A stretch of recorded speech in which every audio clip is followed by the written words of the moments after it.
Okay, so coming up next on the show, I want to take a look at a brand new kids film that is out for the school holidays. Now, I call this a kids film, but at the screening that I went to last night, which was an advanced screening in cinemas, so it was the general public, DC League of Super Pets actually had more adults than children in there. Yes, I'll agree, I am a DC fan, so that was one of the reasons why I wanted to go and see it so eagerly as well. And I think that's probably translated to the rest of the audience that was there as well, because the film we're looking at is DC League of Super Pets, and at the screening that I went to last night, there were a lot more adults than what there were kids. Now, League of Super Pets revolves around Superman, Clark Kent, John Krasinski, who's voiced by John Krasinski here, his dog Crypto, who's voiced by Dwayne Johnson. Now, at the very start of this movie, we kind of meet characters like Ace, played by Kevin Hart, who plays a dog, and he's in an animal shelter. Now, there's a little bit of an incident between Crypto and Ace, and it's best to say that they don't get off on the right footing to start off their relationship. At the same time, we also see that Crypto is kind of hurt by the relationship between Lois Lane, voiced by Olivia Wilde, and Clark, and he's starting to think that he's going to get left out of things pretty soon because of how close they have become. Now, after this incident with Ace at the animal shelter, we also meet a character called Lulu, a guinea pig voiced by Kate McKinnon, who is determined that she's going to do world domination.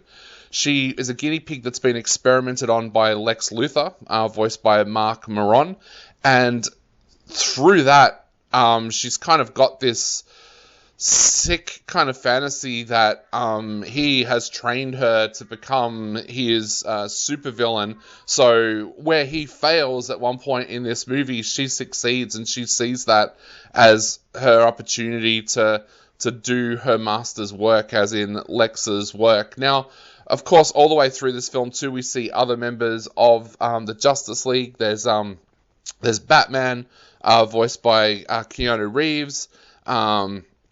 We see Wonder Woman, voiced by Jamelia Jamil, Aquaman, voiced by Jermaine Clement, The Flash, voiced by John Early, Green Lantern, voiced by Dasha Paul Anko, and Cyborg, voiced by David Diggs. But soon, all of the Justice League are put out of commission by Lulu, and it's up to Crypto and his band of kind of new superpowered pets to try and bring everything back to normal. Now, it sounds like a pretty basic storyline, and it is, and that's what works so well about this film.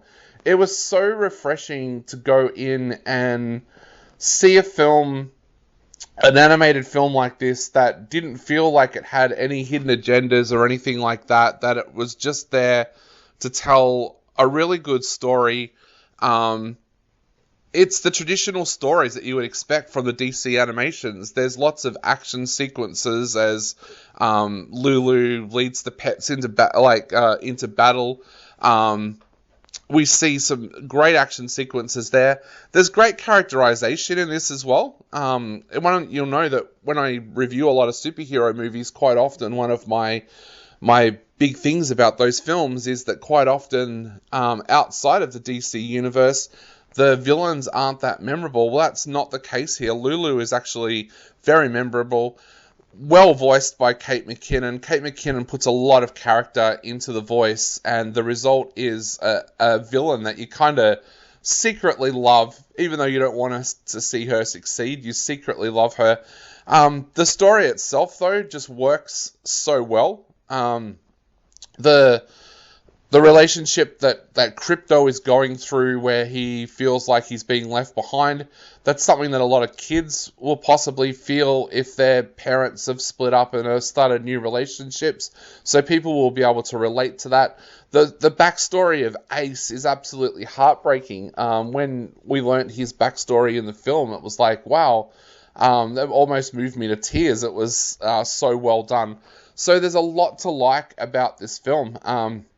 There's some good humor in there, which of course probably comes from the fact that writer Jared Stern was responsible for some of the Lego movies as well. So you've kind of got that little bit of humor in there, so that the film's not just ultra dark all the time with battle sequences. But look, I really, really enjoyed this film. I went into it hoping that it was just going to be okay, and I actually came out of it really, really liking it. So I'm going to give it 3.5 out of 5. If your kids love superhero stuff, they are going to absolutely love this film. It's also a good film, I guess, to introduce younger children to the DC universe as well, because there's nothing in it ultra dark. There's nothing in it that's going to freak them out or leave them with nightmares or anything like that. It gives you kind of a soft, fluffy introduction, especially to Superman, and of course to some of the other DC characters as well. So yeah, it's a good introduction film for young kids out there if you want to try and get your family into superhero stuff, but the DC universe is just that little bit too dark at the moment, then this is a great introduction. But I'm going to give it 3.5 out of 5. I thought it was a pretty interesting and enjoyable DC film.